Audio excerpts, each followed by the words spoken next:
Ladies and gentlemen, to the all-day, every night, for the rest of your life, suicide party. Yes, you heard correctly. There's going to be cake and punch and plenty of pens and paper because you really got to map that shit out, son. If you're not willing to get intricate and elaborate with your death, you will not last long here. We must ponder together the many methods of self-evisceration. Like being a poet, for example. You will lose a lot of blood that way.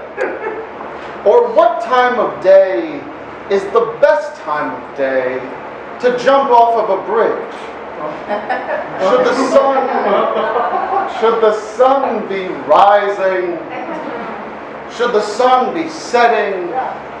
Or maybe you just want to make sure it's quiet enough that the plop noise your body makes when it hits the water is music for no one.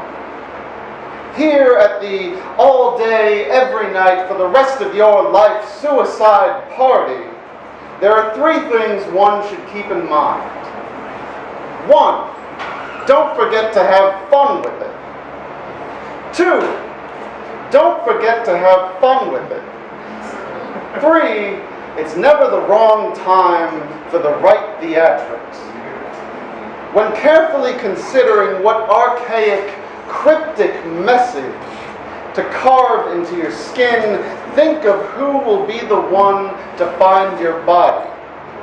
Will it be your mother, father, sister, lover, maybe a stranger? There is nothing more shameful than a beautiful message that never gets delivered. But here, at the all day, every night, for the rest of your life suicide party, the most important thing to remember, friends, is variety.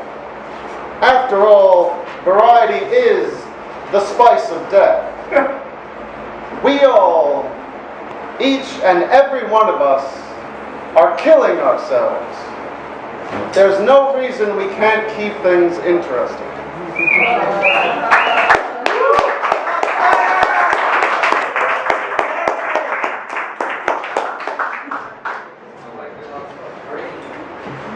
A dandelion speaks to the sky. I can only grant wishes when I'm dead. So it made sense when he picked up my body and scattered it to bits with his breath. Clearly, I wasn't using it anymore. The yellow importance of self-preservation had long since faded. The night air was icy, but somehow the cold was flaccid enough for the world to still hum gently, just loud enough to soften the roar of a wish being granted. I know now that I can't really be a flower because I have nothing left worth picking. But I keep springing out of the ground regardless. If I could make one wish myself, I'd want to be loud. Being this close to the ground means every question I've ever tried to scream just came out as whispers. How did I get here? Why can't I get him off me? If all my petals fly away, will anyone recognize me? If I could speak to anyone, I'd tell them how many times I've died in this field. I'd tell them how it never hurts less. Every day when the sun takes its leave, the dimly lit basement returns. This grass isn't grass anymore, it's the neatly placed sheets. He comes when I have almost forgotten him to pluck a fantasy out of my body. Although his wishes have long since been granted, it's the kind of gift that never stops taking. Thank you.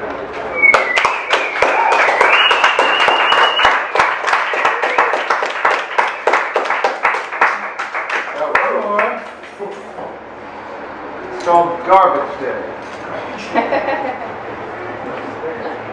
Tuesday in New York City. It is Bulk Day. And in a great stinking mass, the city launches all its heartbreak into oblivion. I used to wonder why I wasn't put out with someone's couch. Sometimes I still wonder. I breathe in deeply the dirty butthole scent of 8th Avenue as tendrils of smoke bombard my olfactory receptors on these streets filled with more smokers than I could ever hope to count. I'm too afraid to ask for a cigarette because I know they will all wonder why I couldn't have just asked the person next to me. I swim through the gutters hoping to find my lost pulse. I think I dropped it in Herald Square Park, but maybe the pigeons ate it. A woman made of rags came up to me. I said, "I'm sorry. I don't have any change for you today. I didn't have any yesterday. In 20 years or so, when I'm most likely your neighbor, I will still not have any change for you." The waste receptacles of this town are magnificent, but they don't hold a candle to the inside of my head. The trash that's settled to the bottom is a dense pudding, and I eat it every morning when I wake up, and every evening when I dream dreams that could only scare someone who's run out of actual things to be scared of, like death. That is a fear easily washed away by the scent of your own blood. Off the side of the curbs in all of Manhattan, on Garbage Day, there's the always unmistakable pools of scum juice left behind. My rubbish lying there is the inner workings of my circulatory system. My rubbish, my waste flows through me. It always flows through me, no matter how hard I try to throw it away.